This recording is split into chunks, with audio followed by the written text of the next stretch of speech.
listening to the AfterBuzz TV network. Now, the largest new media platform on the web and your #1 source for after-show entertainment. Very good, Keith Johnson.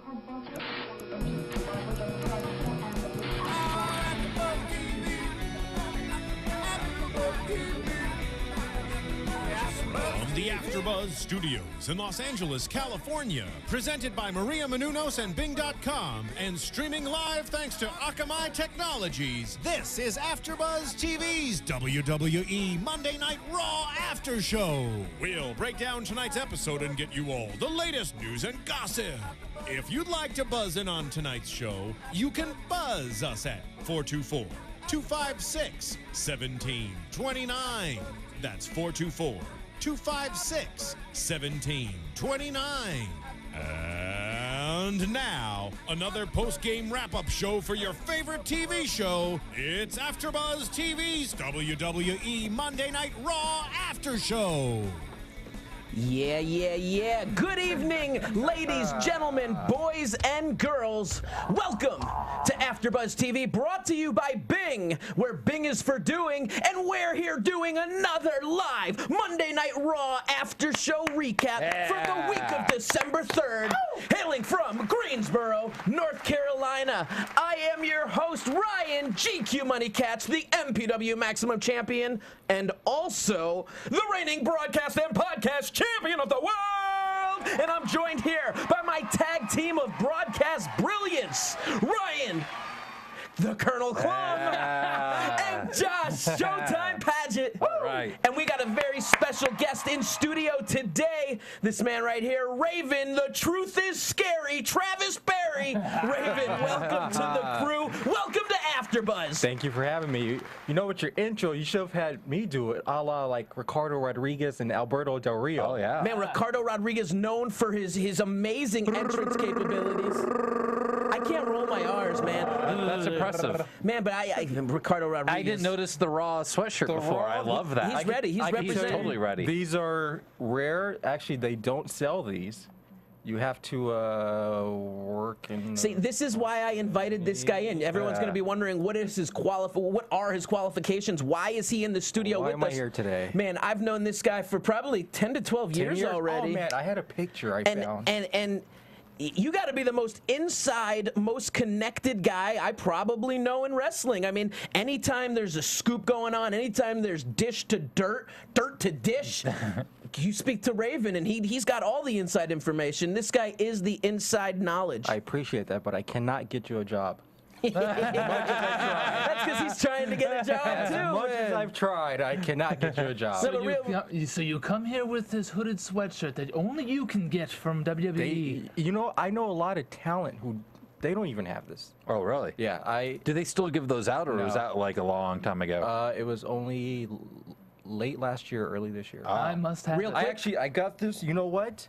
I can tell you when I got this. I got this exactly 1 year ago. Oh. I got it on December 4th in Stamford, Connecticut. There you go. There I you remember go. seeing you Facebooking and tweeting the pictures of being in front of old Titan Towers. Yes. Man, we've all been chugging along in this biz, with the exception of the super fan who's just been chugging along watching this biz. That's right. And we're all trying to make a name for ourselves. You on the production side of things, creatively, and all of that. I was and still am a super fan. So I mean, it's funny. There's so much of it in wrestling that talent tends to call the fans marks. And when, good talent is definitely like super marks themselves, man. The best ones usually are. You gotta love what you do, have a passion for what you do, be into it, be fans of it, and then it shows on screen and allows you to actually connect with the audience on a lot bigger fashion. I think that's why we see such a connection with the audience and fans of like Dolph Ziggler, is they know how much of a fan of the game he is himself. Yeah, and even like Zack Ryder, I didn't even realize, I heard him on Colt Cabana's podcast talking about all the action figures he had, and like he had everything, I guess. Talking about when the guys would go to his house and they were like, you had everything, dude. Like, he was a giant fan growing up. I mean, Kurt Hawkins, I mean, all those guys. Being a fan of pro wrestling, it's the greatest industry to be a fan of. I think that's how you can become successful in the wrestling biz, is that you have to be a fan. And not just as talent, but I think anyone who knows me knows I know more about the production side of, certain companies. And I think as on the production crew and so forth, you have to be a fan to even understand the product. I mean, I tell people, you know, they're like, how long have you been a fan? You know, my first wrestling VHS tape was Christmas of 1986. My aunt got me WrestleMania 2. The first show I ever went to was January 14th, 1987 at the LA Sports Arena. Hulk Hogan and Kamala was the main event. Oh, wow. Encyclopedia-like knowledge. It's right with these around my dates. era. That stuff I remember, and it's funny because then I've never stopped watching wrestling from that point on. I have friends who watched it, stopped, and then watched it again. I mean, I've moved to Ohio, I moved to Atlanta, I've lived in other places, and always somehow, whatever job I had, I always took Mondays off. Like I would work weekends just to have Mondays off. You know, especially I lived in Atlanta during the Attitude Era. Oh, wow. So Yeah, I was that in was WCW country It was right the war, there. man. It I was was hot. at the first ever Monday Night Raw at the Georgia Dome. You know, it was like, I think they had like 60,000 people there, and it was just amazing. I was the first ever Monday Night Raw in Atlanta, and it just goes on and on. And the funny thing about it, you know, everyone knew my favorite wrestler was Mr. Perfect, and we'll get into it later on. You know, who I dated later. A laundry list of names, but I don't want to interrupt you as you're going through the accolades, but I'm being told we got a caller on the line right now to start the Is this show. the first mystery caller? I know we're resistant to calls a lot, but I'm being told with the smiley face that we should take this call. Let's see if we can patch this through. Caller, you're on the air with the AfterBuzz crew. What's happening, fellas? How y'all doing? Oh, I know who this is. Their faces are kind of blank. Yeah. Man, this is the Southern Stomper, Luke Hawx, and you saw him last week on Monday Night Raw. He was part of the security crew going toe-to-toe, face-to-face with Ryback. Big Luke, welcome to the show. What's happening, man? Man. Almost took him out, too. I was about to. He's lucky I got out the ring. I mean, Luke is no stranger to confidence in his game. I mean, I can see a guy like Luke calling out Ryback right now, a la Brad Maddox in a way. Luke, talk to me, man. What was it like? I mean, I know you're no stranger to being involved with the WWE team as extra and enhancement talent. What was it like knowing you were getting in the ring, going face-to-face with the big hoss right now, the big company push, the man Ryback? It was good, man. It's always a good, positive experience. We went in there. We did our thing. I actually wasn't going to do it at first. They like to keep me strong for my indie stuff. And when they had 7 of us booked, and then Michael Hayes came over and he says, God, you look so big, you got to be a security guard. You know, it looked good, so they threw me in there. And the next night I actually worked with Santino in a dark match. But it's always a good time, always a good experience to get out there in front of the fans and those big crowds. Luke, it's funny hearing you say that Cole came up to you saying you're so big, you got to be security. I remember when you first started in XPW, and I mean, you must have been 118 pounds, maybe 126. I mean, if I was lucky. Yeah, I mean, we got a picture of you on the screen right now, and this doesn't even do you justice because this is not 2012 Luke Hawx, who man, I mean, you're a beast these days, dude. You've been hitting the gym hard every day. I see the Facebook updates of sitting in the gym, you know, encouraging people. If you want it, you got to work hard for it.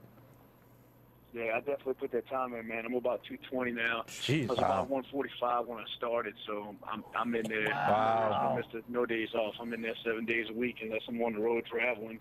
And I still try to find time to get in there. Or if I'm on the movie shoots, you know, sometimes those days are 12 to 14-hour days, and you only got time to come home and shower and, you know, eat and then go right back to sleep and get up again. So let's bring up some of those.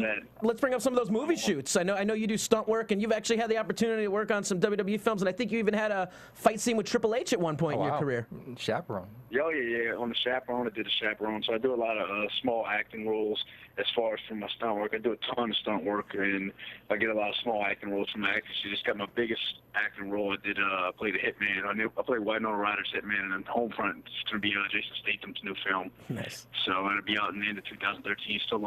Sylvester Stallone wrote it and produced it. So I'm looking forward to that one because it's kind of more of a drama. It's a different style of a Jason Statham movie than you used to. Same director Gary Felding, who did like Kiss the Girls and those type of, you know, very nice. Yeah. creepy mystery type drama movies. He did this one, so it's a little different side of Statham, and I got to play a good, valuable role in that. So I'm looking forward to this one coming out. Well, it makes me excited and happy to know that there's success coming your way. I mean, we have a long history ourselves together. I think I actually even mentioned when I saw you on TV last week on the AfterBuzz show here. You know, I was definitely heavily involved in bringing Luke into XPW Extreme Pro Wrestling back in the day. You were the reason I got in there. So you and Vic Grimes with me. Vic gave you the tape. Absolutely. me the opportunity. Vic, one of my favorite people ever. And then I remember I was sitting in a room with Joey Chaos at one point, and I said, you know, me and him were discussing what should be done with you, and we were like, this guy's got to become the XPW King of the Deathmatch champion and unseat the almost unbeatable back then Supreme, giving you a little taste of gold in XPW,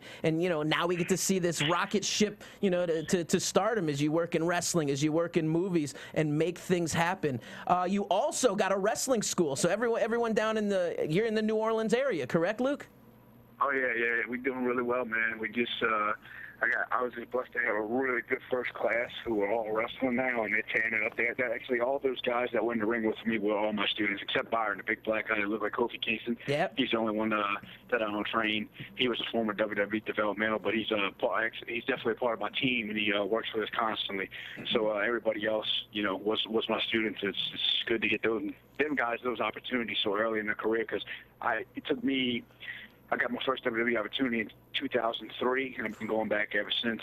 And I don't think I was ready for it back then. Of course, you want to be ready for it, but these guys are definitely, you know, they're getting there. They have a long way to go, and they're still very young, but they're very good. And it's good for those. It's good for me to be able to get those guys those opportunities because they've been working hard. Now, Luke, this is Josh. I'm just a fan. But last week on Tuesday, I think, or Monday night, I think I saw on your Twitter you said that you bumped into Heyman Monday Night Raw. Was that true? And did he gave you some words of wisdom? Good. He gave you words of wisdom, right? Now, can you share any of the stuff that Heyman told you? Oh man, it was just a humbling experience for a guy like Paul Heyman. I walked past Heyman, and you know, we just said hi, and I said, "How you doing, Luke Hawx?" And he looked at me, and he goes, "Oh," and he gave me that face, and then he did exactly what he went. He went, "Oh," you know, almost like he was creaming in his pants, man. And he was like, "Holy," you know, like he was so excited to see me. And meet, and then the vice versa. I was really excited, you know, to meet him, and you know, I was just being respectful, saying hello to him, and he was just like, next thing you know, he pulled me aside, and he's like, "What are you doing tonight?" You know, and he's like, he goes, and I told him, you know, we got this little spot with Ryback. He goes, "Tell him to get on the top rope and then push him off," you know. Matt Hardy style. Matt Hardy a couple weeks ago. Yeah, I got to imagine that Heyman very familiar with you for your ongoing and public feud with the franchise Shane Douglas. Oh, yeah. I mean, people know you've been calling him out. Inside. Yeah, I mean, you've been calling out Shane Douglas for the last year or so. I myself have some beef and animosity and some heat with the gentleman as well. But at least I know that you're going to be handling your business, because it seems to be like you may get a chance to get him in the ring one of these days soon. Man, I doubt it. He hates me. He's ducking and running, running and ducking. It's not an angle. It's not a work. You know, we're not doing this to make money and try and draw business. It's legitimately hate. And that you know, it's the same with somebody I looked up to for a long time and coming into the business. And then after working with him at XPW, obviously, you know the stories because you were there, and getting, you know, told a bunch of BS and getting screwed over time and time again and just lied to your face. It made me hate the guy. And so for last few years, I've been calling him out online, and just not really calling him out because, like, it makes no sense for me to wrestle a guy. Excuse me, I got a little hiccup. Yeah, it makes no sense for me to wrestle a guy like that, because nothing. I don't believe anything can come out of it. I don't think he has anything to offer. You know, and his ego's so big. I know he's scared to death of me. I know he doesn't want to get in the ring with me anyway.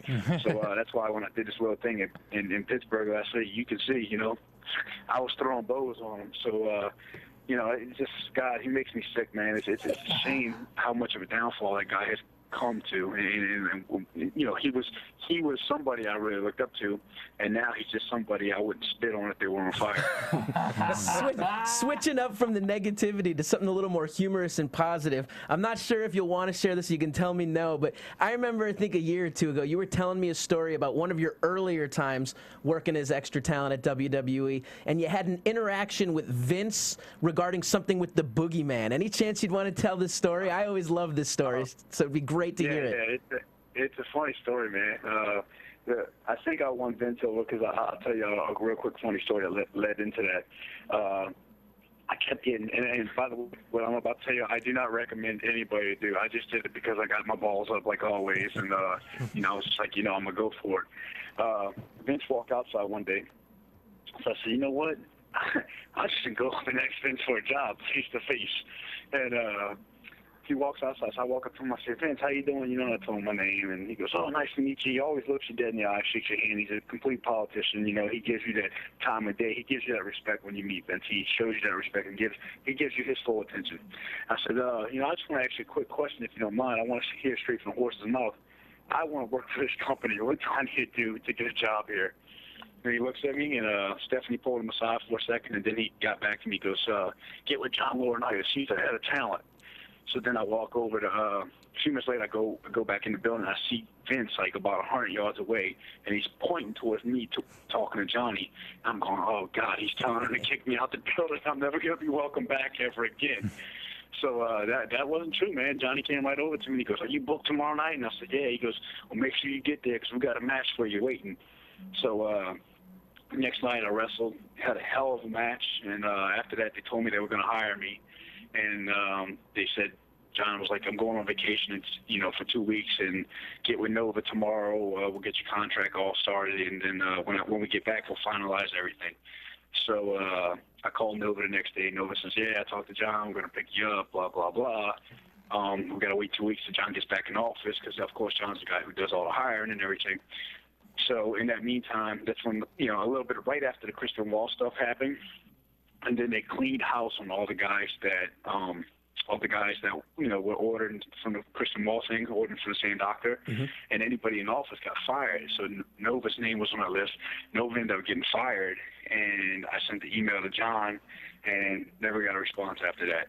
So it's kind of like, I guess, lost in translation. They had a lot of stuff going on. Bummed out. So, but I think it won me over with Vince because every time I'd see him, you know, he'd always smile at me, tell me hi, give me a, you know, like he knew who I was after that. So then we got to LA one day, and I seen Vince kept looking at me, and he's staring, and I look at him, he put his head down, and I'm like, God damn, what's he, you know, you could just tell, like, he wanted my attention, like he was up to something. And, you know, I didn't know what. I was like, kind of nervous about, because you're kind of on the fence. You don't know, you know, I mean, you're thinking, did I do something wrong? Did I do something right? Am I going to get an opportunity here? What's going on? And all of a sudden, one of the writers comes over to me and goes, hey, Vince wants you to play the boogeyman. I said, play the boogeyman? And I'm like, what the hell? How the hell am I going to play the boogeyman? And they said, well, boogeyman's running late, you know, so we need somebody to do these interactions as the boogeyman. So I said, okay. And then Vince comes over and goes, you know who the boogeyman is, right? And I'm like, yeah. He goes, you know what he does? And I said, yeah, I think so.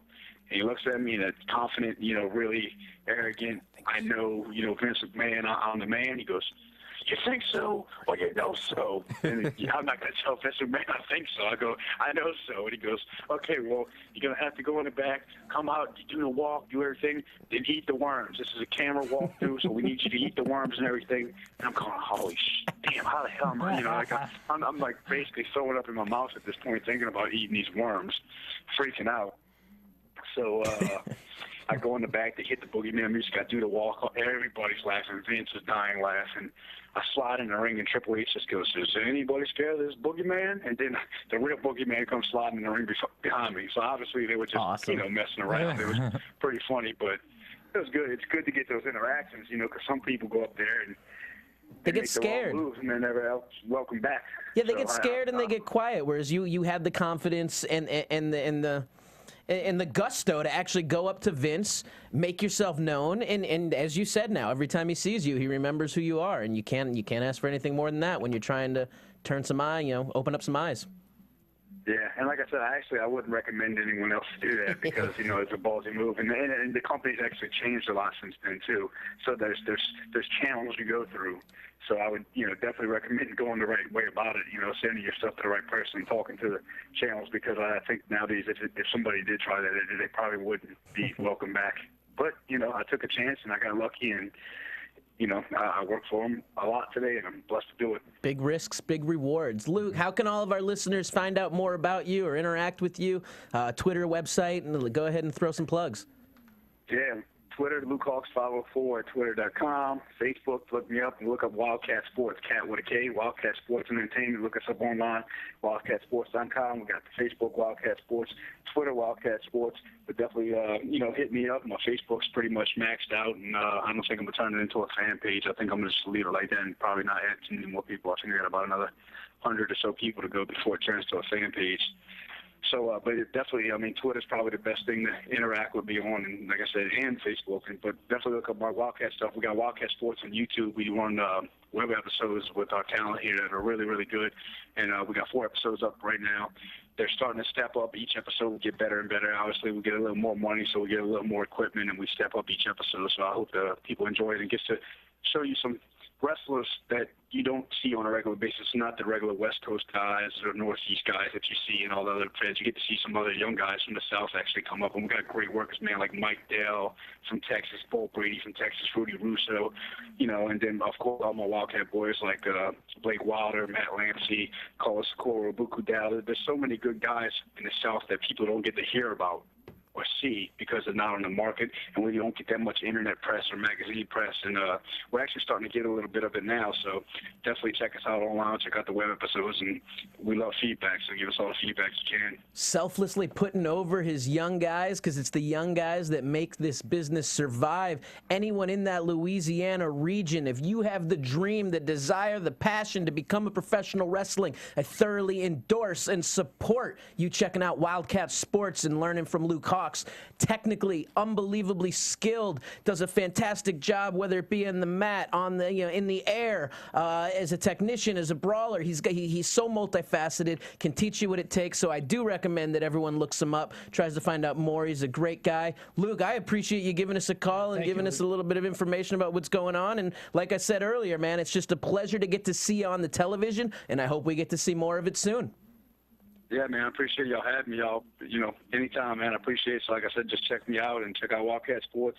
And thanks for all the help you always did with my career. It's not like I'll never appreciate it. I'll never forget it. Dude, you're welcome, and thanks for everything as well.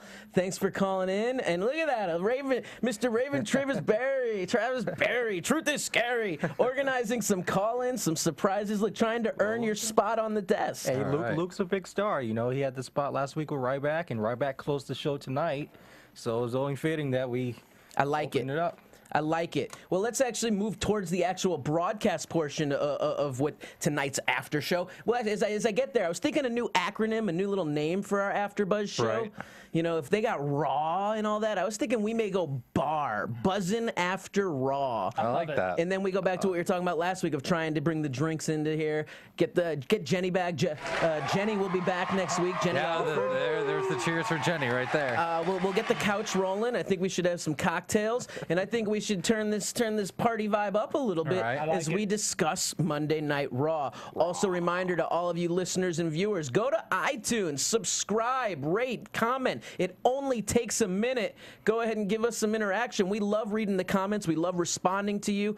You can actually send us comments on Twitter as well, through the YouTube, all of that. But make sure you go to iTunes and subscribe. It only takes a minute. Look us up, AfterBuzz, baby. Yeah. Now we're on to the final broadcast. And we started out hot tonight with the big match, tag team action. Team Hell No versus the Primetime Players. With new music. Yeah, man. New music and new gear. Raven, what do you think? We got a new song, a new vibe. Are we continuing to get this push for the Primetime Players, or are they just going to be kind of staggering around this mid-cardy, use them, not use them zone? I think they're going to get a push because, if you look, Cody Rhodes is out, so that took care of Team Rhodes Scholars for a while. Rey Mysterio not on Raw tonight, Sin Cara in singles action, so who knows what's going on there. So I think the Primetime Players may get that push to the next level of the tag team division and maybe even take the tag titles. I could see, tag title match, Team Hell No versus Primetime Players, and the new guys from NXT come in and cost the tag champs the belts. Oh, yeah. Yeah, we saw the Shield up in the Skybox to start this match. There was some interaction between Kane and the Shield. Some small-time promo work, just a couple of lines said, just building up that Shield was overwatching, like our fan, the Watchtower, was overseeing all about Raw. Yeah, and this was Kane's 899th match. Impressive. In the WWE, which, it's amazing. Yes. 900 matches. I think they were saying that there's no one currently on the roster that's really had as many. No, and I mean, if you look at his other work that he did, he was Sir Isaac Yankem. He did the Fake Diesel, so he's probably closer to 1,000. I don't know if this isn't a prepped question, so I don't know if you'll have an answer. Has Kane actually ever been out on a long hiatus due to injury? He took, I think he had like a 6-month sabbatical. Yeah, I think he has. Back injury. Over the course of that long career, I mean, But, usually you're seeing most names are out, like I'd say 2 or 3 times over the course of their career with some pretty serious injuries. Especially being as big as he is also, Because he still moves, he still bumps, he doesn't walk around, or it doesn't seem like he's walking around like a guy who's taking a beating over his career, so. Yeah, how old is he now? I don't have an age, 40s, but I got to imagine he's close to 40. Definitely in his 40s. Yeah. At least, actually, as I'm saying that. I remember seeing him in Smoky Mountain as Unabomb. So, I mean, going back. He's been around forever. He's been around, and he's one of those guys that is still in the company from like the pre-Attitude Era. Yeah. And then became a big star in the Attitude Era and just took off, and it's cool to see that after the couple of failed gimmicks, that finally this guy built his legacy and is considered one of the best. Yeah. And it's unique because he's probably the only person I can think of who started off with the mask, lost the mask, and was able to bring the mask back. Yeah. Actually, I can think of one other, but it was between companies, and that would be Rey Mysterio. Yeah. He lost the mask, and then they brought it, but that was a little bit of a different situation. But I did notice Team Hell No walked to the ring together, no separate entrances, and they were getting along today. Oh yeah, that's right. There was no "I'm the tag team champion." No, they were today. Serious mode. Have the shield up there, and they're in the skybox. How much do they pay for those skyboxes? Because I know out here at the Staples Center, it's quite expensive. Pricey. You got to know someone from a film company or a company that's got the connections. Friends and family section or something. So is somebody funding the Shield then? Is the question? Could there be a money guy that bought that box for him? Could Vince be possibly funding the Shield? Look at this. Interesting questions for creative right there. Well, Del Rio has all the money with all those cars. Oh, that's true. He does. Setting up a hit on the current champs to open up his opportunities potentially. You have a hot little woman with him and his own personal ring announcer. Look at him. I can see it. We got some interesting little theories his going on. His cars, his woman, his announcer, and his thugs. You brought up earlier, now that Cody's injured, the separation from Damian Sandow, and seeing this opening tag team match, I got at Jacob H45 on Twitter asking me, does Cody's injury make WWE give up on the tag team division? For the last few months, we've seen an increased emphasis on these tag team matches. Now, since the injury a week or two ago, we're seeing a little bit less emphasis on the tag team just division. Bring some other guys up. Bring Ascension up. Put the Usos. You can't bring the Ascension up because they just dropped one of the guys. That's true. We can add a new member to the Ascension because that can't go. Josh looks confused. WWE crazy little developmental news. Member of the Ascension, Cameron. I don't even have the name. I apologize. He's not on the main roster, so I'm not sure.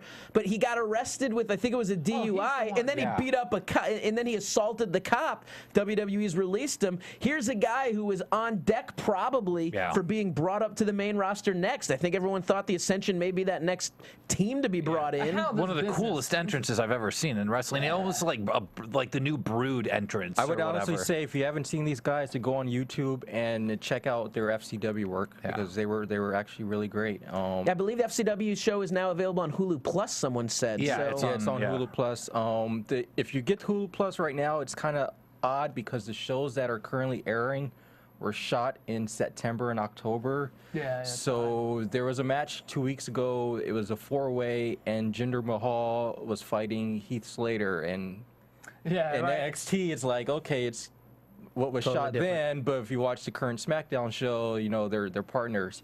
But hopefully something can happen and they can bring up more teams or form more teams. Yeah, have you heard anything about the Ascension? Are they going to put a new guy in there? Because I would think you wouldn't just kill that team. You would just move somebody in. It seems like Smash wasn't the first member of Demolition. There was somebody else. They moved the guy in. Yeah, it seems like there's been an investment. An investment into the character, an investment into the gimmick through production, through the entrance. You got to imagine that they find someone and do the old switcheroo and get someone else in the role. Keep the team, keep the vibe, keep the look. I know we talk about a friend of ours kind of fits in that role. role. Judas Devlin down there. He could also fit for Sandow. I mean, there's lots of opportunities, but there's tons of guys on the WWE and FCW roster that are really kind of hired almost in like a replacement kind of manner. If you look at the FCW roster, you can sit and go, this guy's a replacement for Orton, this guy's a replacement for so-and-so. I mean, they kind of have similarities, so I think they pre-plan the if they got to make an adjustment. Well, that's the whole part of developmental. They get a chance to develop them into a character, but sometimes they developed someone into a character and then they're brought up and there's someone totally different. Yeah. So happens all the time. Sometimes it's right place, right time. I heard that's what happened with Santino. They're like, we need someone who can speak Italian, and that's where he. And the Milan Miracle was born. Yeah. Yeah, like Raven, do you know anything of what happened with Percy Watson and Darren Young? Because they did a little switcheroo there too and got in. I'm not sure what happened with Percy and Darren, but you know that's not the first time they've done something like that. Because in Ohio Valley, which fits in with one of our callers later, the original Crime Time was Abraham Washington and JTG. I wasn't aware of Abraham Washington for AW from the Primetime Players, really? AW and JTG were the original Crime Time, and then they switched it, put Shad in the spot, and then the vignettes came and they brought him up. So switching out members, you know, is not the first time they've done it. There's a lot of great talent in Tampa. I've been in Tampa many times. I actually think about moving there because I love it. I've been to tons of FCW shows, and you know, there's just it's a great place. I don't know, you know, how focused a lot of people are.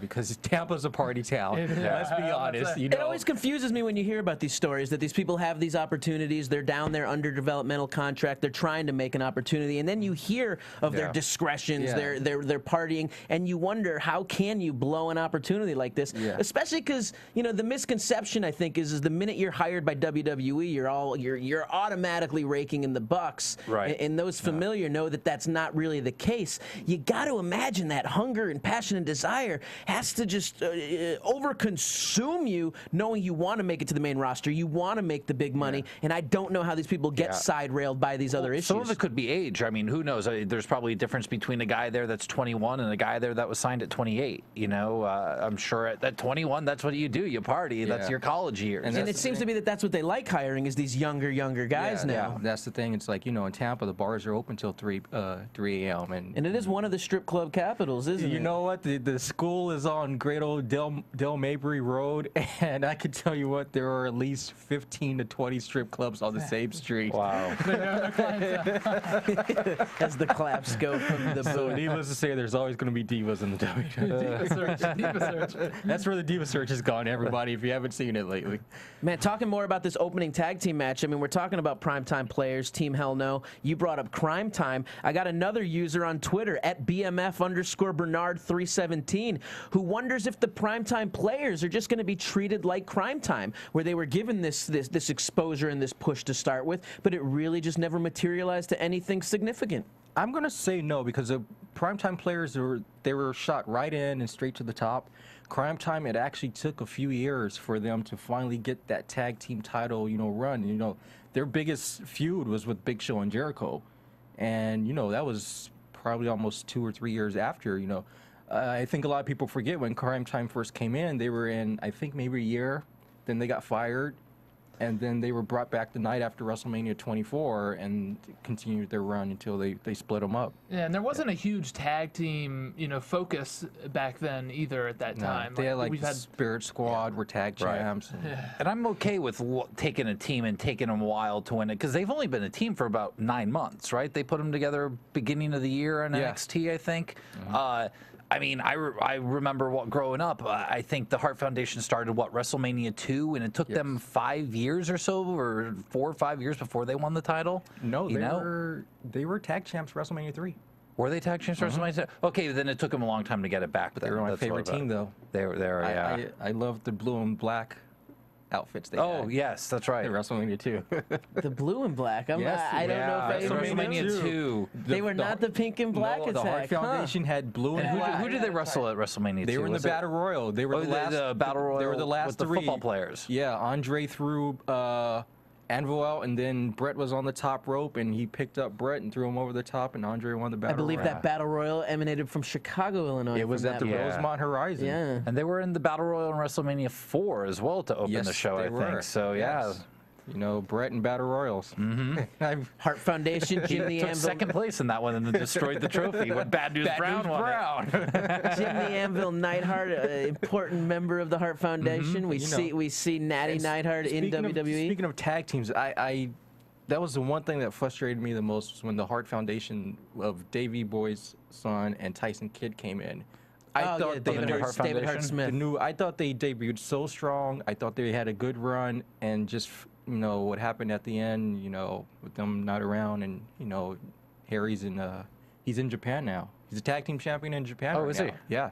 Good for him. So, I know he does some wrestling for Billy Corgan's Resistance Pro out of Chicago. I gotta believe he'll show up back again someday. I mean, right? he's a big hoss with a lot of those tools, but I don't like to sit and necessarily talk bad about people on there, but I don't know if he brings that spark of entertainment to the table, and I think that's what was missing.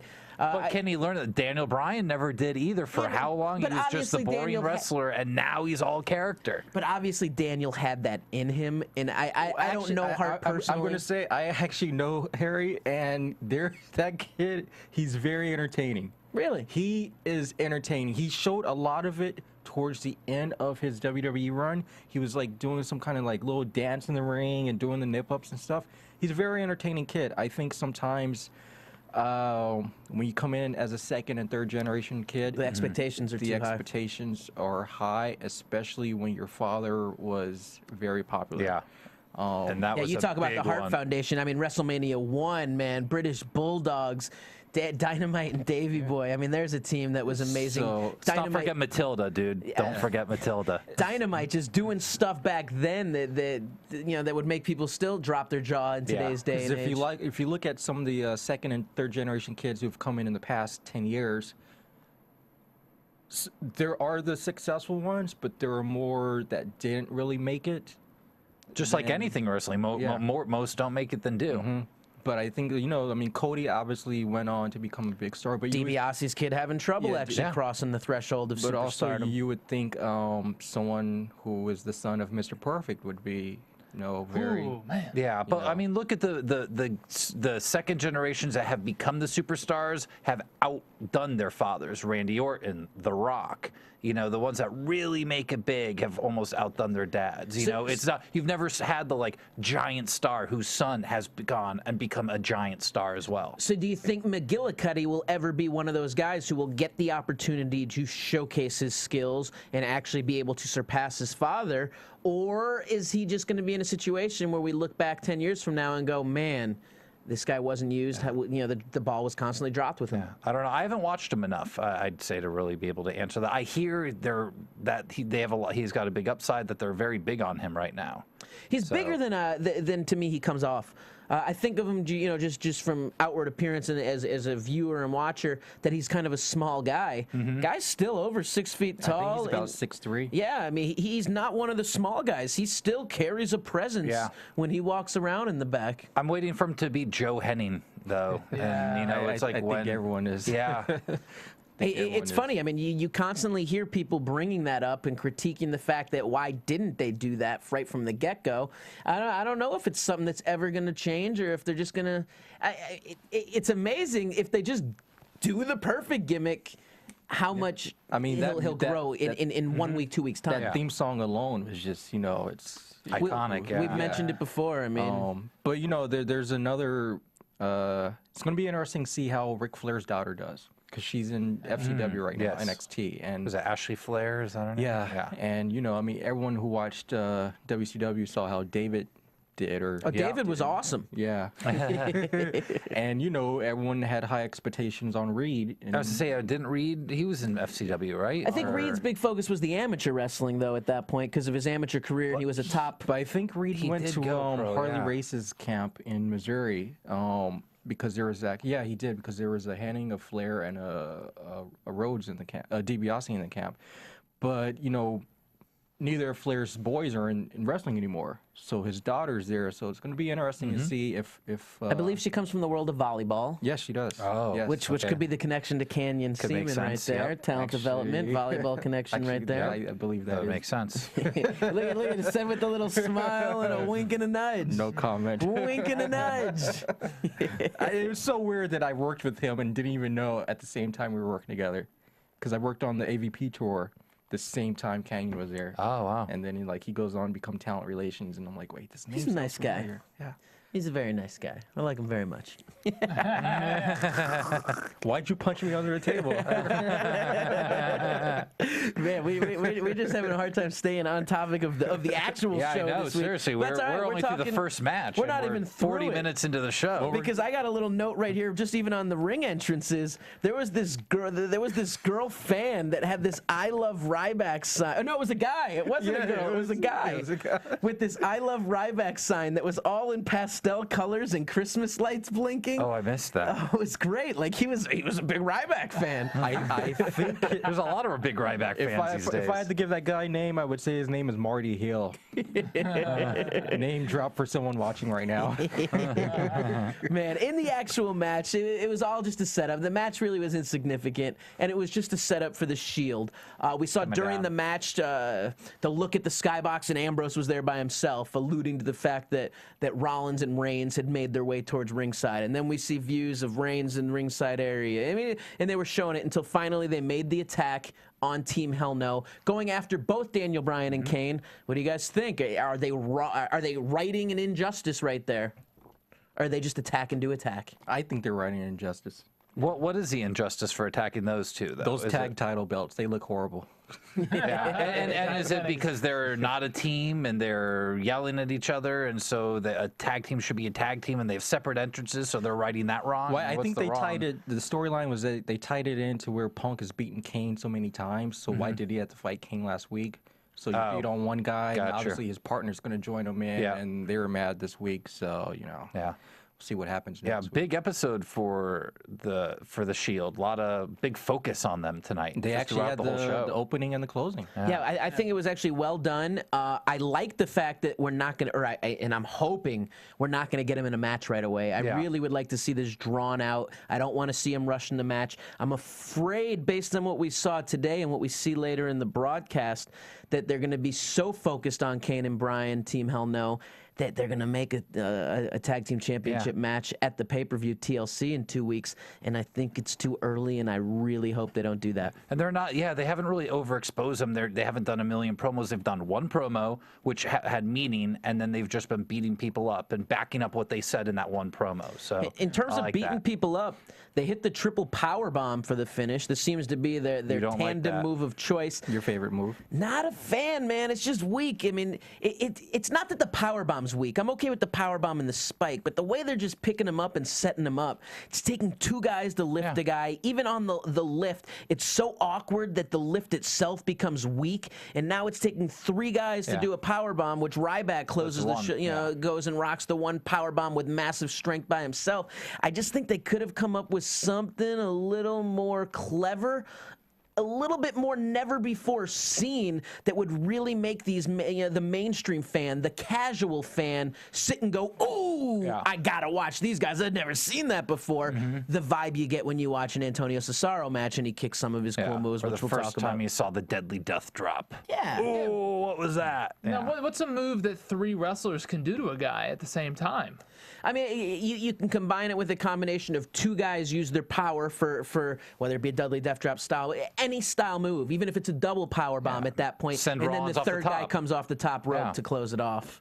That's probably the best way to do something like that. In a match situation, when we see him finally tagging, I'm sure we'll see some quick tandem maneuvers as well. Right. And I think it's just to keep to keep it clean. But I just like I hated Rollins's crossed arm insecure posture during the interview. I hate how weak this triple power bomb looks. I hear you. I hear your complaint on that. You hear me? I hear you. I hope they. I hear you and I feel you. Man, Well, but it is sometimes you could hear and not listen. Sometimes you listen and don't hear. I know, But you hear, you feel, you But see, I'm not and listening. you believe. and the Shield did not listen to Kane's pleas as his arm was hung up in wrenched over the rope. In the steps. Oh, right, correct. In the steps. Lodged in between the steps. As Dean Ambrose was throwing the big boots, maneuvering those incredibly heavy steel steps into the tendons, into the muscles, potentially damaging the arm of Kane. Yeah, it was good stuff. So they came out strong, showed it good, and boom, we go straight into another match. And it's the Diva match. Almost. We had a backstage Sheamus segment. and Cena in the back first. Setting up the main event match. They're essentially setting up that later in the broadcast, I don't know if you call it main event, but a match later in the evening. So we did not go straight into another match, we didn't. Josh Padgett. Because Cena and Sheamus cut an incredibly goofy promo. Yes. Yeah, well, I now understand why he forgot about that. Yeah, I mean, Sheamus... rightfully so. Sheamus went on a rant that made absolutely no sense, and then Cena called him on it, and it was just so campy and childish and corny. Goofy with no structure, it felt. Now, goofy with a purpose works, but this was exactly goofy with no... More goofy face Sheamus that I can't stand. And maybe like a few people across the pond probably understood a little bit of it, but it's not funny. If I'm looking at the actual rundown of everything that happened on the show, probably my least favorite segment of the entire broadcast today was Cena and Sheamus. And there's the two guys who are being pushed as the two mega faces of the company. I think sometimes they have, especially after this weekend with the, they had to have Cena go out and do something goofy tonight, because I just think in some people's minds that, these photos of Cena were leaked on TMZ this past weekend. Oh, I forgot about that. I don't know anything about this. They didn't want the fans to get their mind set on that, because it could potentially ruin the angle that's going on right now. We were wrestling all weekend, so I didn't really pay attention to the internet. This happened, I think on Thursday or Friday. I mean, you messaged me saying, "Did you see TMZ?" I had no knowledge. So there's pictures of Cena at the Bella Twins reunion. I'm sorry, I did see this. So yes, Daniel, I don't know who's with who. Daniel's with Brie. Daniel's with Brie, so he was there. And he was with Nikki. And then Cena was getting close, with Nikki Bella. I did see that photo, and I just noticed Cena looking really uncomfortable in the photo. It looked like a really uncomfortable prom photo. It looks exactly like what you would expect his senior prom photo to look like. Yeah, they got the little huggy posture, the hand on the side of the He's got that really uncomfortable look on his face. I mean, see, after that goofy segment, I'm just jealous. So, obviously, we're just jealous that he was there. But, we're actually trying to get the Bella Twins here to become guests here on AfterBuzz. That'd be great. Maybe we can dig up a little dirt. Maybe. Dum dum dum. Dun, dun. Man. All right, Josh. Now we go into our next match. We had our Divas match. AJ versus Tamina Snuka. Now AJ looking cute as all get out. Wearing polka dots, which happens to be the trend in fashion these days, especially for men. If they're going for ties and bow ties, polka dots are the big thing these days. Or diamonds. No, I'm not necessarily on the full fashion trend right now, but polka dots would be the male accessory trend for sure. Coming from GQ right here. Gotcha. But GQ, what did you think of Snuka's new outfit this week? You hated last week. Better. I mean, she definitely employs the GQ money tailor, I believe, because I mean, she may be trying to compete with me for some of the ugliest ring gear ever created. Last week's was beyond hideous as she tried to become a Ringling Brothers shoot from the cannon diver, and today same sort of vibe, but much cleaner. It wasn't as obnoxious of a look with the black, silver, and red, but still uniquely strange. Yeah. Yeah, weird design. It's the cut of the outfit. It's not the design. From the front today, it actually looked okay with the black, silver, and red. It was better. And then you went to the behind, and you just see the all black with the way I mean, it's awkward. I mean, and I say this with a smile because anyone who's seen me wrestle knows that I do wear hideously ugly ring gear. We've shown some pictures before of that. I wish we had them now. I mean, I don't know if our fans are going to be upset. Do we take this tangent to digress and talk about real quick our weekend this weekend? We had a very busy 2 minutes. Yeah, we'll do it real We had fast. a very busy wrestling weekend on Saturday for Millennium Pro Wrestling, where we were in a little sore. Let's run the clip that's Ryan and Ryan. See if we can get this clip on the screen from our MPW six-man tag team match. I haven't seen any of this. All right, so here we go. Oh, the videotape. We got some technical glitches. Technical difficulty. What's actually going on right here? You know, let's skip this one and go to the other clip. I think there's a second clip. Smiley. They can see it online. Yeah. Okay. So what's going on? I'm still going to actually probably have you flip to the other, because what's happening right here is we're double teaming in the corner. I'd rather bring the footage where Ryan Morals, as he's known in Who's MPW, that guy? was actually getting beat up himself. So we're going to flip the clip. I'm not trying to embarrass you or anything. Oh no! Ryan. I thought your performance. Did you bring the worst thing for me to be shown? I thought your performance was tremendous. I've watched the footage. I think you're an up-and-coming rookie who's going to do great things with his career. Maybe we won't make it to the clip. There's enough to show, but I wouldn't know where you're going to jab at me here. No, I'm not really taking a jab. To be honest, it was just the moment that had a good interaction where we saw both of us in the clip. Oh, gotcha. Where while you're getting beat down in the corner by... Is this... All right, I think we got it. It's going to be coming up. So you just got hit right there by DK Murphy, and you can see me on the outskirt of the ring skirt doing some push-ups, getting myself warmed up, because you never know when I may be tagged in, and I got to be at my game. So I'm just staying high energy while you're getting beat up as the weak link on the team. Weak link. Look at those jump ropes. But check this out. Okay, you get headbutt. I like what happens right here, because just to show you that I'm not just all about myself getting warmed up, I feel for what you're going through right here. Because as you get suplexed, watch me right here. I'm selling the back as if I was in the ring getting suplexed too. And that's all this man did the whole night. Man, that's the way you do it. You become the champion of a fed, you never win a match, and you never even really step in the ring and perform. You had an offensive move. I had one. Well, our tag team partner Terrazzo had the arm ringer on our opponent Dunbar, I came in and gave a brutal jumping headbutt to the inside of the arm, and I was effective. I was 1 for 1 with my maneuvers in that match. What were you? Hey, you know what? I've still never been pinned in an MPW ring. I'm undefeated in MPW, and I've never won a match anywhere else. So I'm totally winless everywhere else, undefeated in MPW. All right, that was our 6-man tag, giving our audience members, our viewers, our fans, our listeners a chance to learn a little bit more about what we do. Yeah, support indie wrestling. Let's go back to tag team action, and let's go into our very special guest. I think we'll try and get him on the line so we can get going. After this next segment, we'll get him on the phone, because we got who we were talking about early, former WWE superstar from Crime Time, Shad Gaspard, is going to be calling in the next couple of minutes. We're going to have a little interview session. How fitting, Brooklyn, and the next pay-per-view is in Brooklyn. The first ever pay-per-view from Brooklyn, which is maybe one day before or after the pay-per-view. We can talk about how unique this is, with Brooklyn having their own arena, and the WWE home arena is just a few miles away at Madison Square Garden. Yeah. TLC is in Brooklyn? TLC is in Brooklyn. I did not realize so that would be the home of the Brooklyn Nets, I guess. It's at the Barclays Center where the Nets are actually playing right now. So, Please tell me there's going to be an appearance by the Brooklyn Brawler in that show. There's got to be. There has to be, right? I think he probably pushes someone off the ladder and cashes in Money in the Bank. That would be great.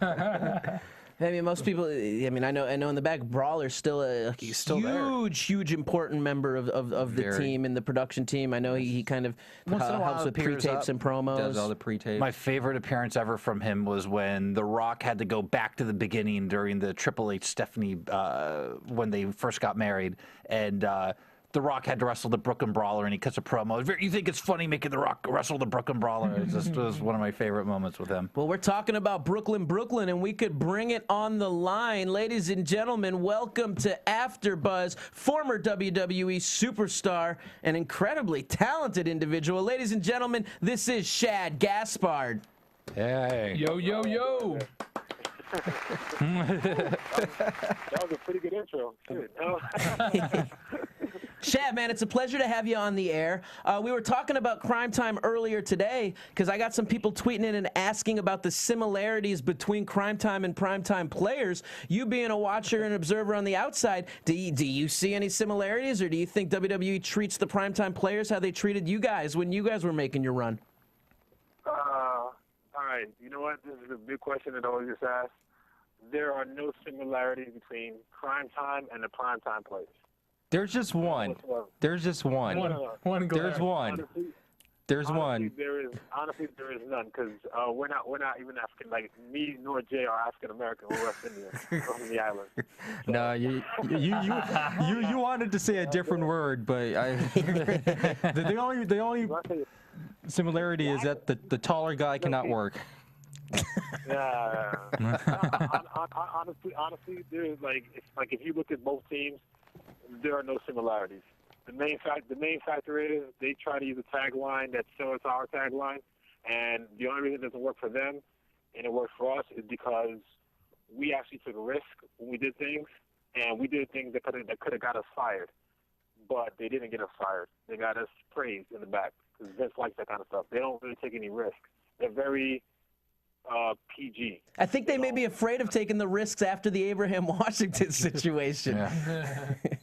Yeah, but you know what it is. It's a thing. Things like that. It's like you gotta have balls to be around Vince. Vince doesn't like pussies. You know, like honest to God. I mean, most of the guys who have success in the company, you know, they don't kiss Vince's ass. They tell him to shut the fuck up, and they tell him when he does things that are stupid. You know, and he respects that more than having guys who are just like, oh, boss, you're so great, you're so wonderful, you're so smart. You know, he doesn't like that. He hates that. He hates kiss asses. So.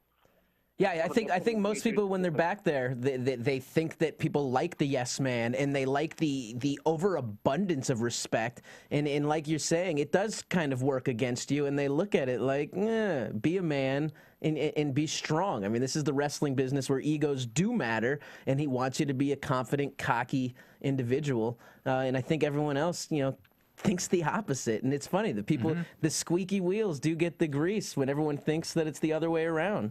Yeah. No, and honestly, I mean, look at the guys who are calling right now. CM Punk. They hated CM Punk. They hated him. We're in OVW. Me and CM Punk had a match together. And I remember just saying and saying, one of these guys is in a wrestler. They don't want to take a fucking, you know what I'm saying, a punk fucker. He's getting his ass beat. You know? It's one of those things where, you know, Vince, he hated Punk, but Punk was such, you know, an outspoken dick and stood up for himself every time that he won Vince over. Vince was like, I gotta respect that. Sorry. The guy, you know, he's telling me, shut up. I don't know wrestling, and I'm the boss. Shad, you know that's the tweet, that's the soundbite that's going to get tweeted out is Punk's, I don't even know what it was that it just came something dick. I'm going to have to go listen because that's the fun tweet right there. But no, I mean, he likes the aggression. Why do you think your time, you know, why aren't you there today? I mean, obviously you got the physical tools, 6 feet 7 inches tall, almost 300 pounds. You know, how come you don't have the long-term ongoing career? And was it just something that you had enough of that it was like, it's just not for me up there? Well, you know what it is, man? I love the business. I love professional wrestling. I do. The one thing I always wanted to be as a kid growing up was I wanted to be a pro wrestler. I was told I was stupid for wanting that, and, you know, just like everybody else. But I fought for it. I struggled through it. I got a contract because I was big, but I made sure to earn my contract. I learned about guys like Big Cat Ernie Ladd, you know what I'm saying, all the old timers, and from NWA and stuff like that, and things I didn't know. And I earned my position. But when it came time for me to get a push, and this was told to me by a lot of the guys from the writing staff, was that we had a promo class, and me and Vince, Vince has always been a fan of mine. He's always liked me.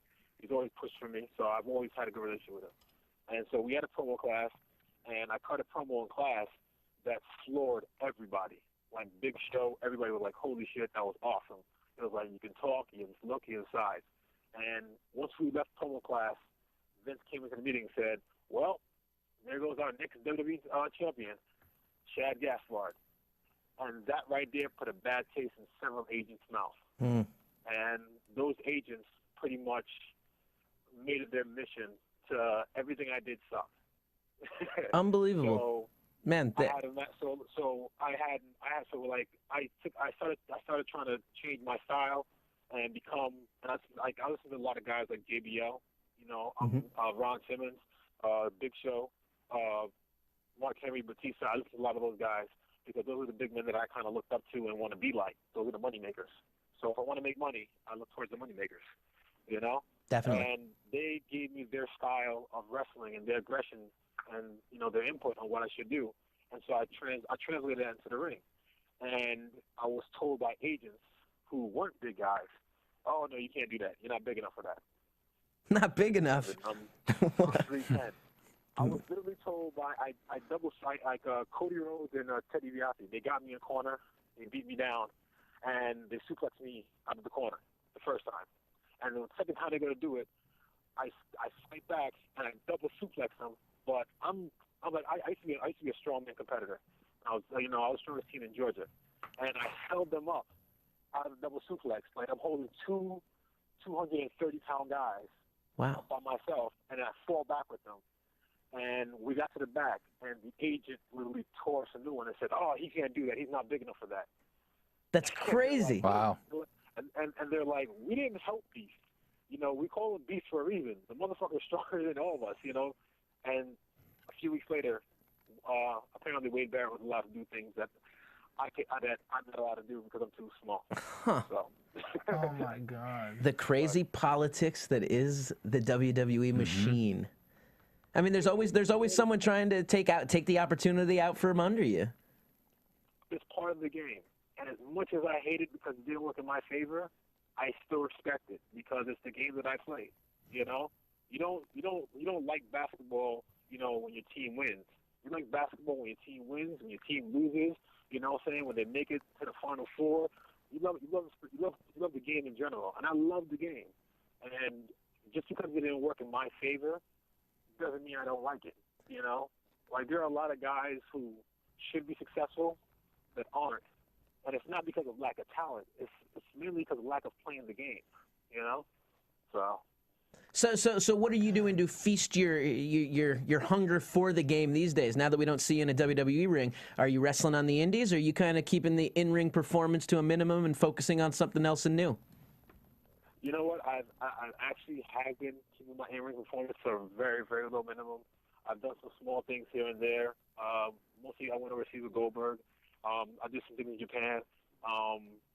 But it's like I had to focus on my acting this year. And I needed to because that's my new transition in career. And you actually have a role coming up in G.I. Joe Retaliation, don't you? No, actually I missed out on that. Oh, I swear I read the. Now I feel bad. That's No, Good job, Ryan.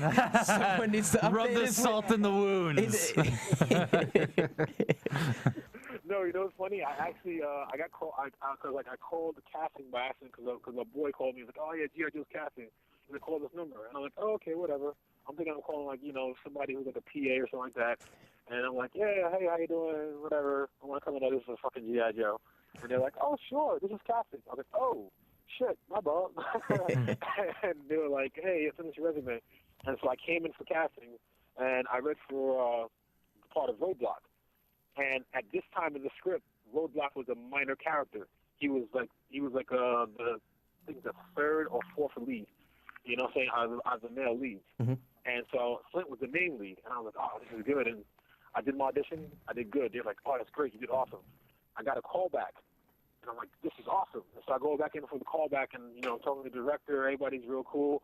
And then I get a text from my manager at the time, Rick Bassman. And he's like, hey, I think Rock's going to be in the movie also. And I'm like, oh, that's going to be great. I'll be in the movie with Rock. And he said, no, I think Rock's going to play Roadblock. And I was like, oh, shit. Man, someone's got to go in, though, and correct your Wikipedia page because it said that you were in that. So I'm like, oh, man. You know what? It was real cool because honestly, the casting was really nice. They were really cool. Like, they said they gave Rock a list of characters, and they honestly thought he was going to pick, like, Sergeant Slaughter because they had it on the list, or somebody else. And when he picked the Roadblock, they were like, oh, we like Chad.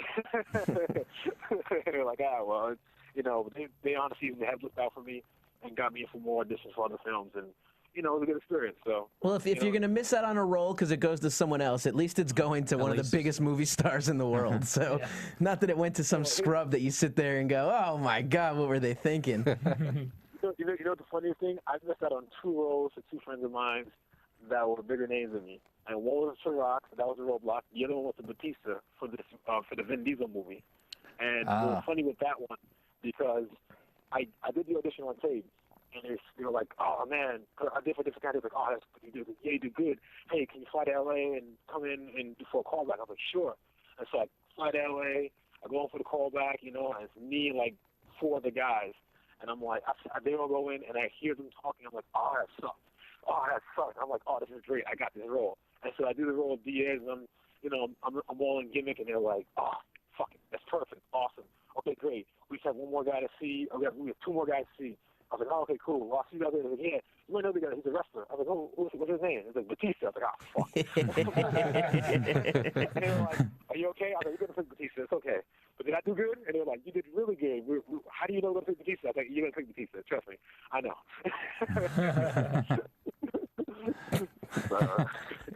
I mean, also fans got to look on YouTube for that hidden screen test for your work on Magic Mike and the Kevin Nash. No, I'm just kidding. Totally just kidding around. That was shot in Echo Park.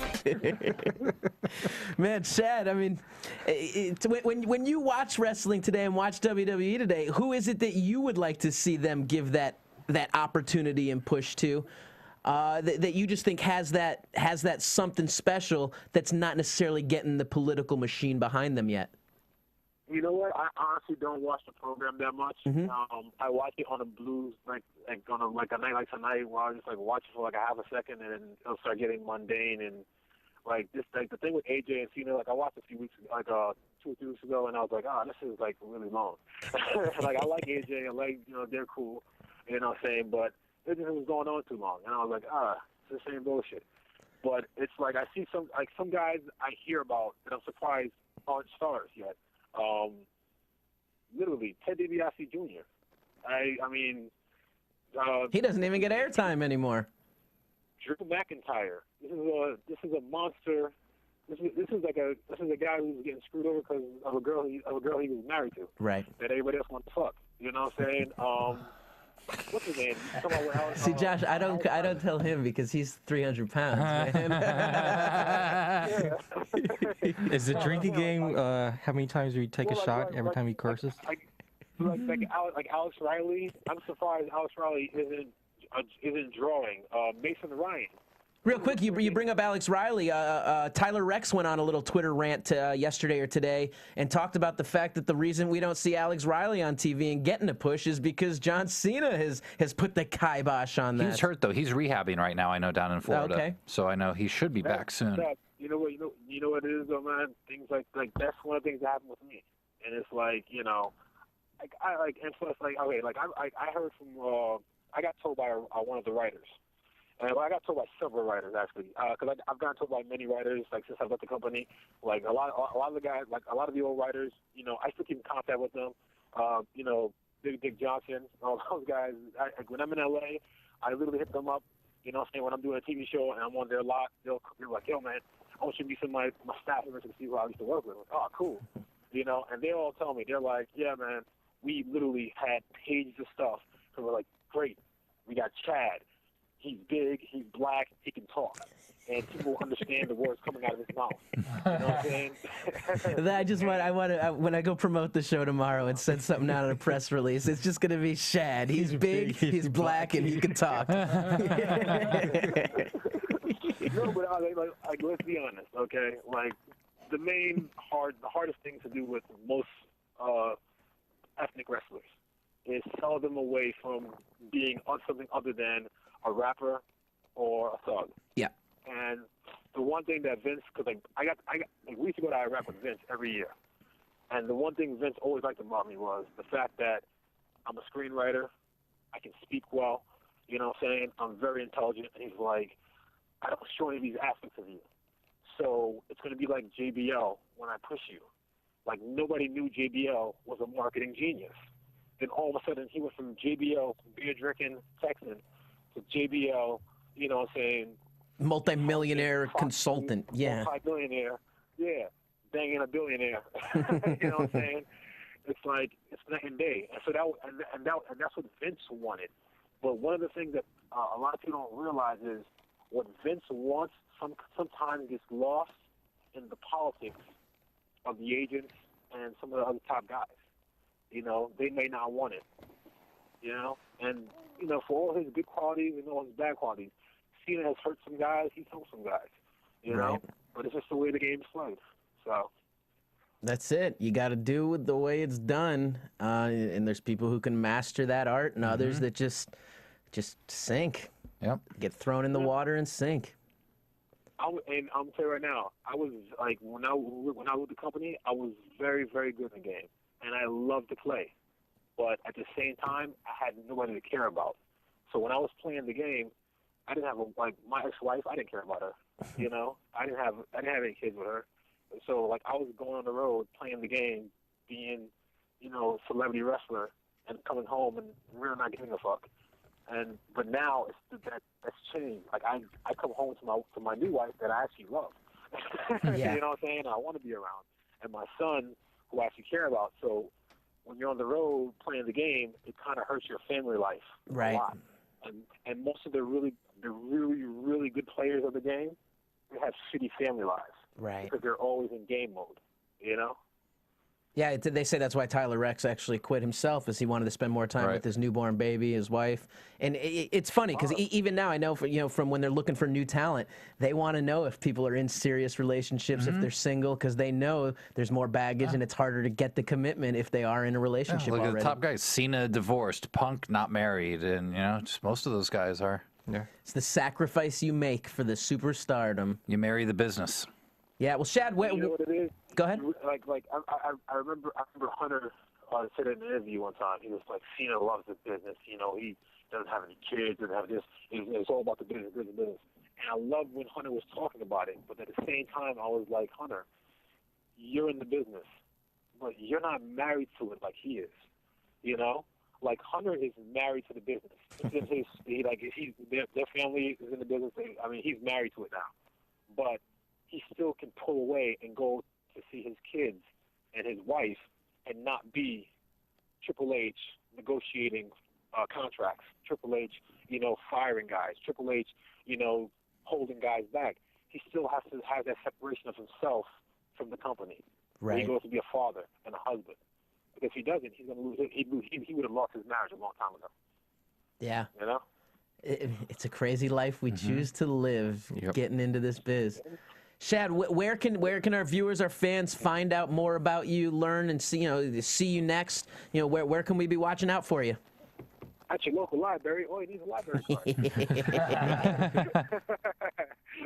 Nah, it's fine like you find anybody else, man. Just like this Twitter. You know what I'm saying? My Twitter is at Shad Beast. And actually, we just had episode number 1 of Beast Mode go up online for last week.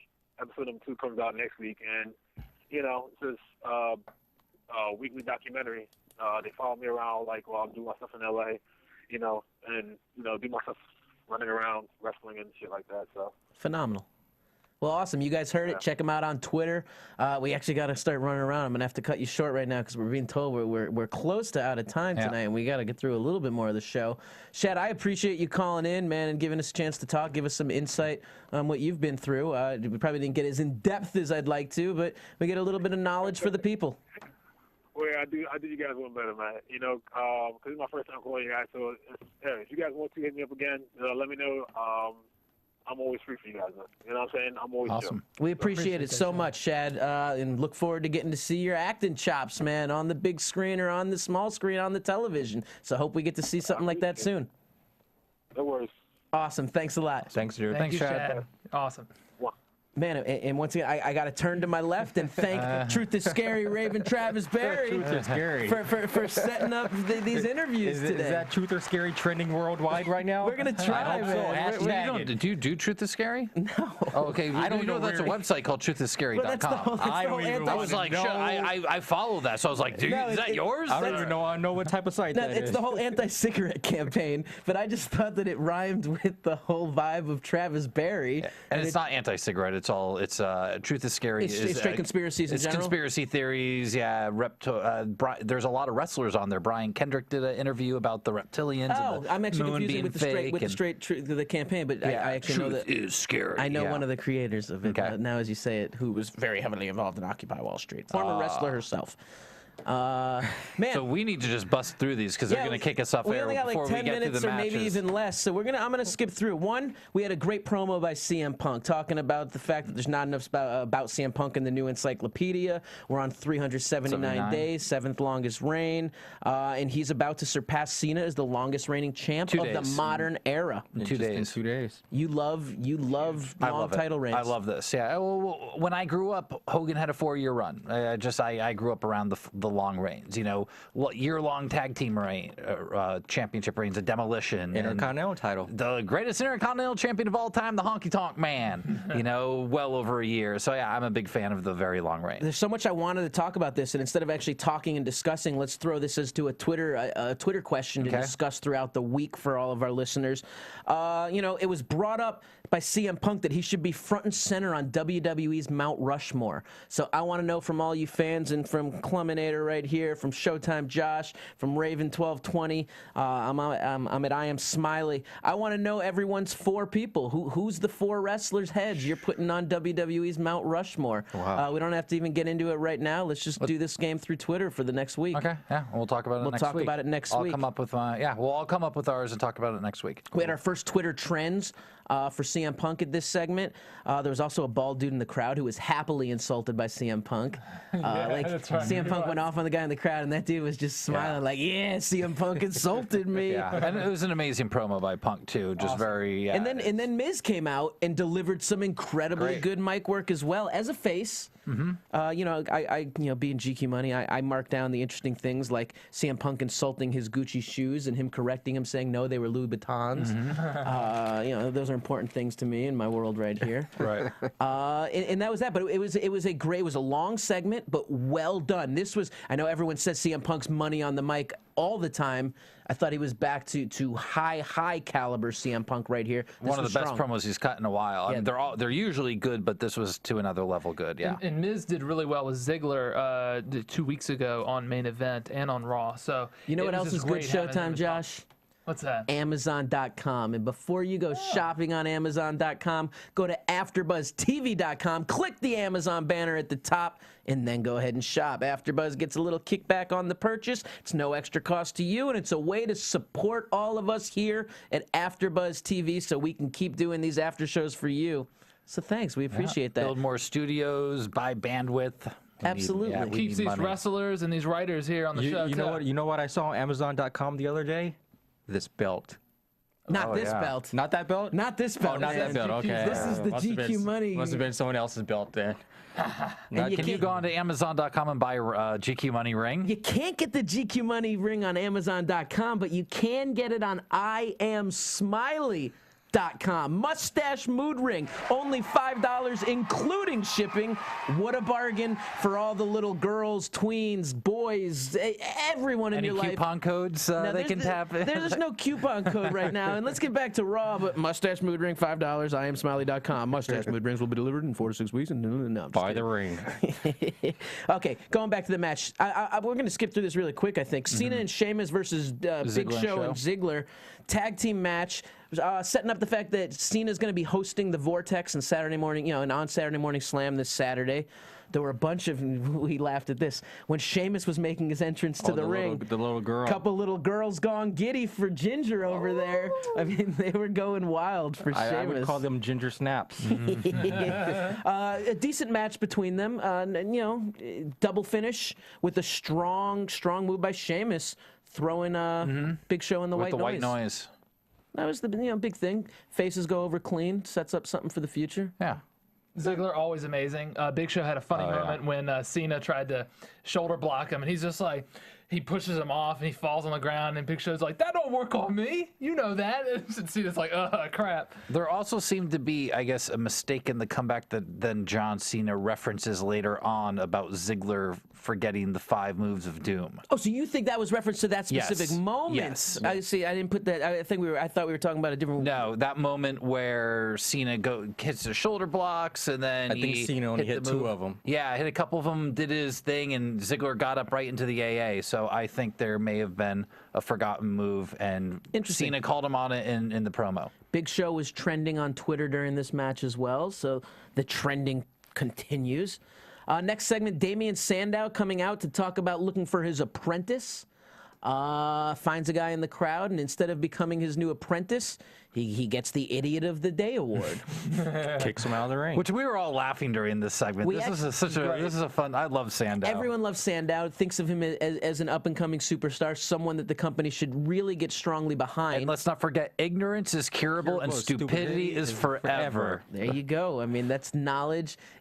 As the intellectual savior tries to help you, he says he's been trying for a while now, but much to his dismay and the chagrin of all those people out there. You fans out there, I tell you. And also, WWE is giving the fans an opportunity to stump Damian Sandow by touting in a little video clip question. We need to come up with a question and tout it to him. I think we can tout something this week and see if we can get a little push and exposure. Maybe we can stump Sandow. That was really just a long promo, though, to set up a match. Against Santino. Santino Marella shows I think it was up. just... What did you say? No, I think it was just giving Damian some airtime since, Cody's off the road right now. Yeah. So you got to do something with Sandow. And plus, it gives everyone the chance to see the cartwheel.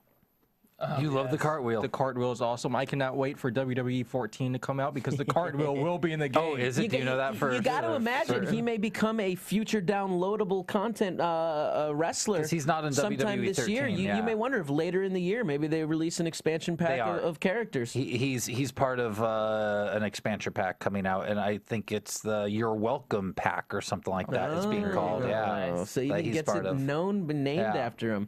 We went to Dolph and Vicky in the back, which was really a setup for the rematch with Cena at Tables, Ladders, and Chairs.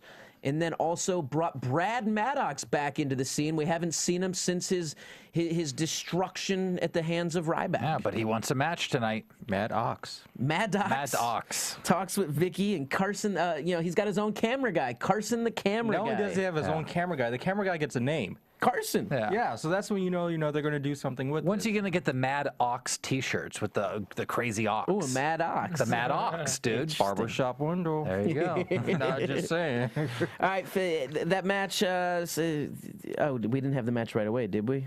We went to Del Rio Sin Cara Del Rio. Yes. A lot of stuff tweeting during the, trending on Twitter, though. We had Brad Maddox trending on Twitter as this was going on. Sin Cara and Del Rio were both trending on Twitter as well. Del Rio coming to the ring in his Aston Martin DBS Alante worth $325,000. Ricardo out there just right after catering, because we all know Ricardo's the king of catering in that company. and read my Twitter for more stories about that. And we got a fantastic match. I got to call this. This was the match of the night for me. This one was it was a treat to watch. It was thrilling. It was exciting. And Del Rio slow down at the end though.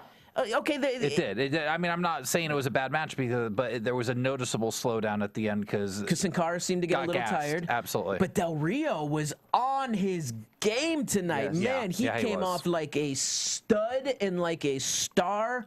And not gassed. Yeah. He was not gassed. Well, I think so also because Del Rio didn't have to wrestle on those stupid mood lights. He actually had just normal ring. Yeah, and you mentioned that.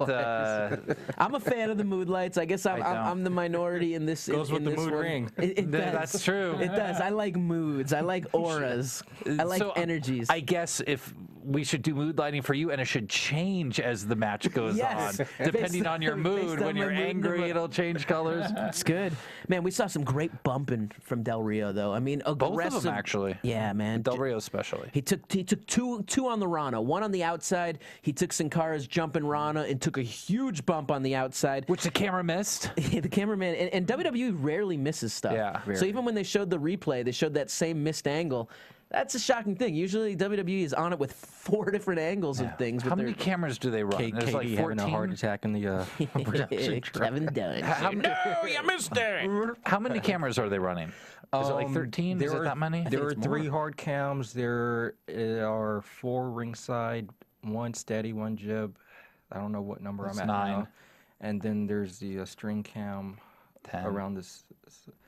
And there's probably something else. So maybe just under a dozen. I think they still have 2 at the top of the Titans. Oh, okay. So also, he jumped into that Rana. Sin Cara in the ring, went for that Hurricane Rana, and he did that leaping bump. That it's funny when someone as a fan watches and goes, "Oh man, Sin Cara's move was awesome," and it's all about the guy who's taking it, making that thing look good. And the three were like, "Oh, Del Rio." Yeah. The one thing I wanted to say real quick about tonight's Raw is that every match was decent length.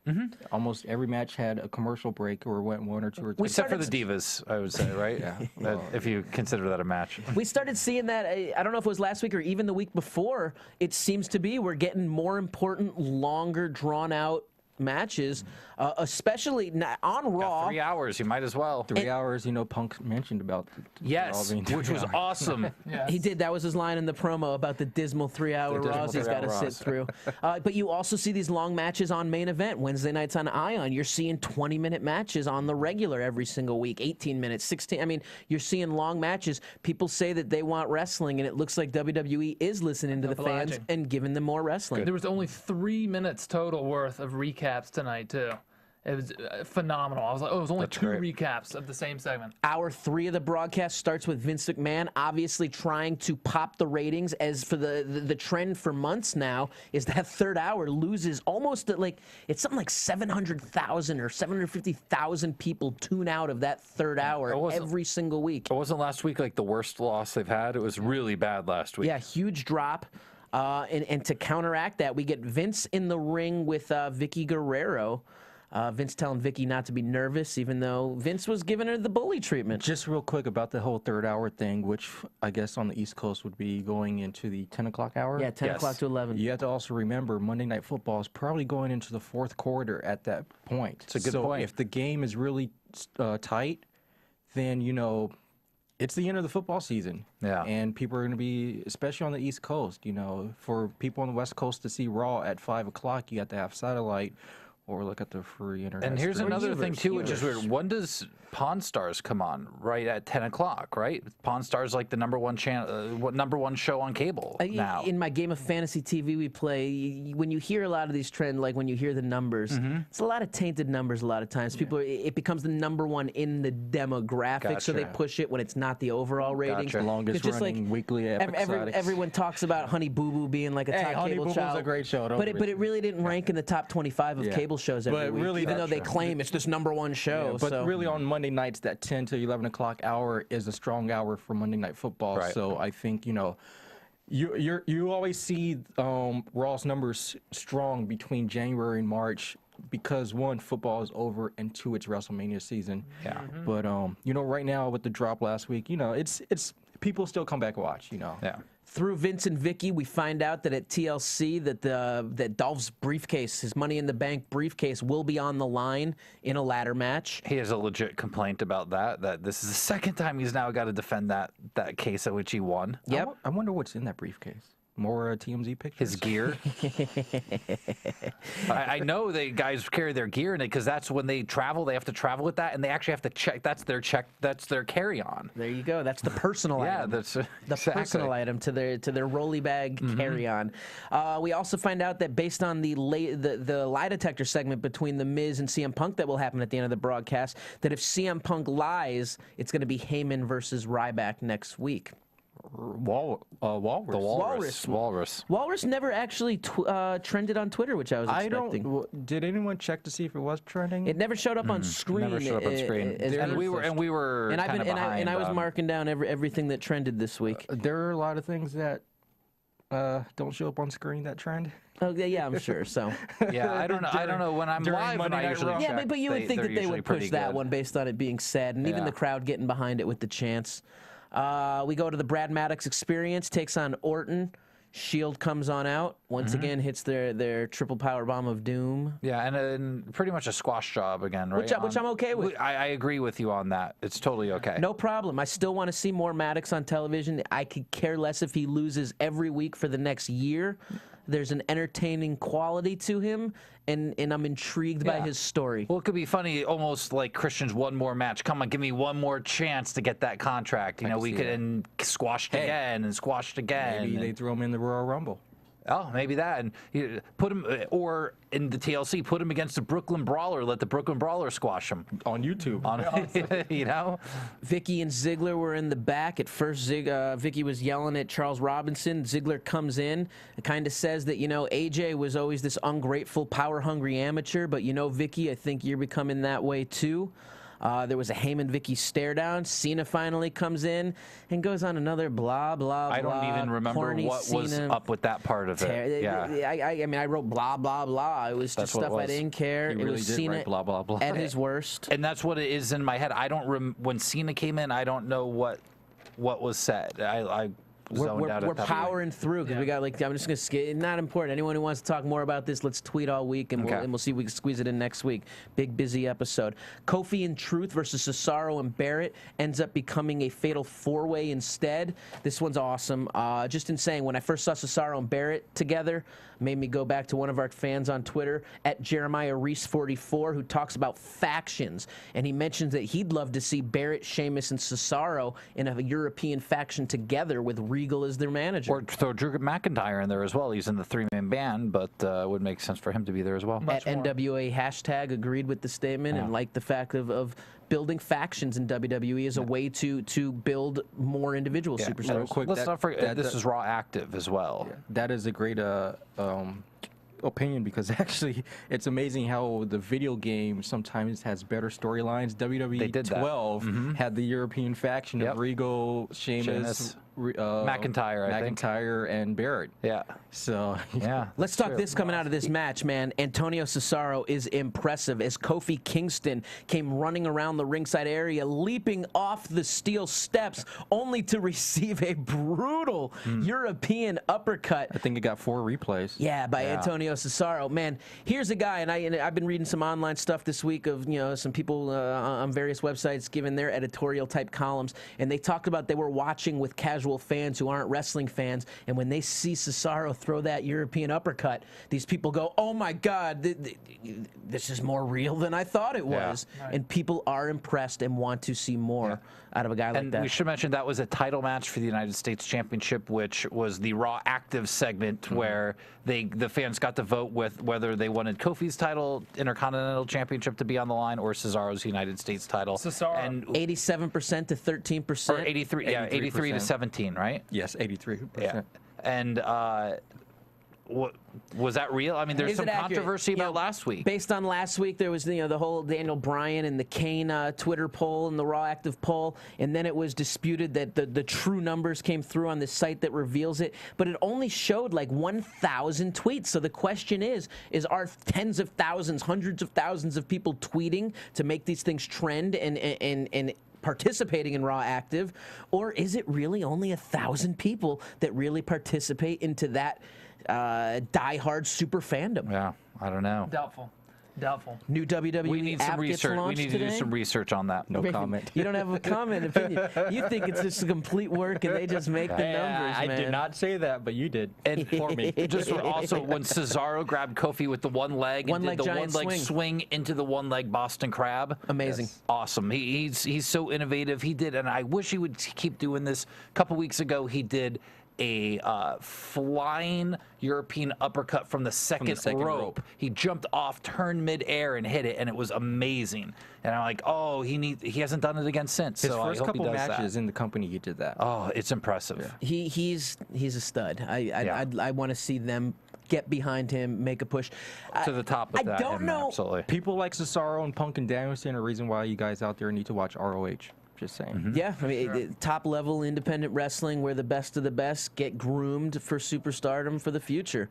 Final segment of the night, Miz TV lie detector. We got Frederick Abramson from the Sheriff's Department to administer the test. CM Punk being given the polygraph with the shirt on. With the shirt on there, attaching the heart rate monitors and electrodes over his shirt. Yeah. Not very accurate in my mind. Yeah, well, there wasn't really much to. I mean, they never really got into any really hard questions before the Shield came in. That's so right. there was almost no point for this whole lie detector. There was really no payoff with it. Yeah, Well, the graphic on the Titan trailer. it was the graphic, but there was one lie, and then it was I a liked, joke. and I liked CM Punk's response of, "I didn't even know that was back there," Yeah. which he probably didn't. And, I liked your idea though. If he should have like lied and said yes, and it showed, And then that it showed to be that was a lie, Yeah. and now there's confusion, Yeah. and now we're going into the storyline. Well, is it a corrupt test, or Yeah, is but there they didn't do discrepancy? anything with it. No, instead the Shield came out, made the attack, which eventually brought out Daniel Bryan and Kane, which is why I think we're going to end up getting a tag team championship match at the pay-per-view,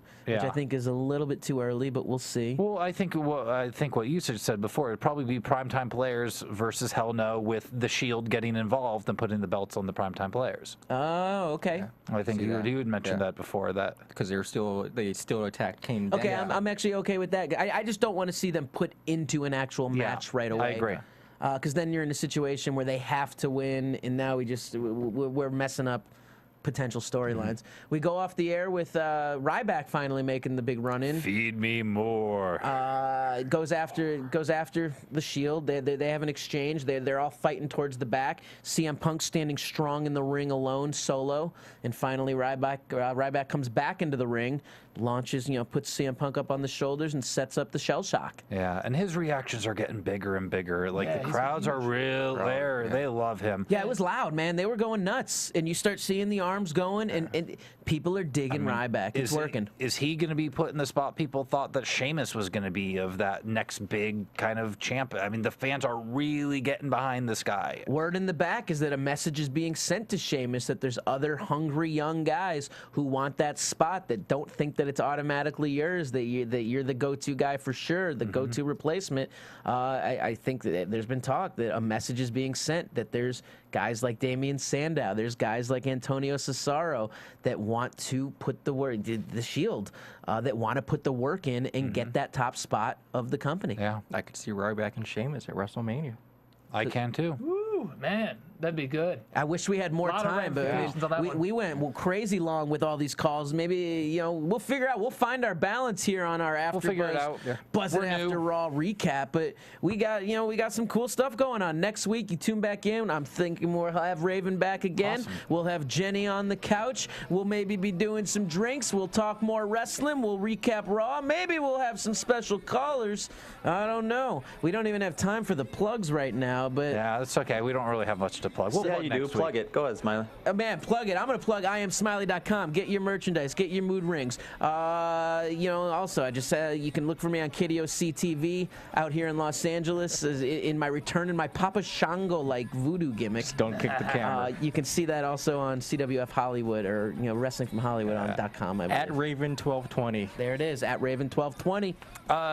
Culminator on Twitter, and I will be Alpha Omega Wrestling in Palm Desert next Sunday, the 9th. Oh, in the Palm Desert. Palm Desert. You can find me, Josh Padgett, at Showtime Josh on Twitter. Oh, yeah. Tuesdays and Sundays, Spreecast.com. I'm on the White on Rice Spreecast with my Asian co-host. We're going to talk in Walking Dead and anything on Plug Tuesday. in the competition. I know, but I'll throw a plug in there forget too, that. since you're talking the Asian stuff, man. I helped a friend of mine create a website called EatinAsian.com. Maybe you guys can check that out as well. It sounds Definitely dirtier will than be it is. there. I know that this guy's thinking and What are you stuff. talking about here? I'll have some later. That's it. With all that talking, man. By this the way, I has was been. drinking water. Everyone's saying I was drinking red wine. It was water. Man, tonight. this man had a heart attack a couple of We'll months talk ago. about that next week. Next week, 'cause let's it was talk about before that. Lawler. It was before Lawler. Well, that's it, man. Let's throw I'm frazzled. Let's just throw the music. From Bing.com, executive producers Maria Menounos, Kevin Undergaro, Phil Svitek, and the entire AfterBuzz TV staff. We would like to thank you for listening to the AfterBuzz TV network. To watch or listen to other after shows and post comments or questions, be sure to visit AfterBuzzTV.com. I'm Sir Richard Wentworth, and this has been a presentation of AfterBuzz TV.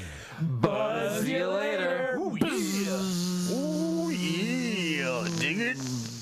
The views expressed herein are those of the hosts only and do not necessarily reflect the views of AfterBuzz TV or its owners or principals.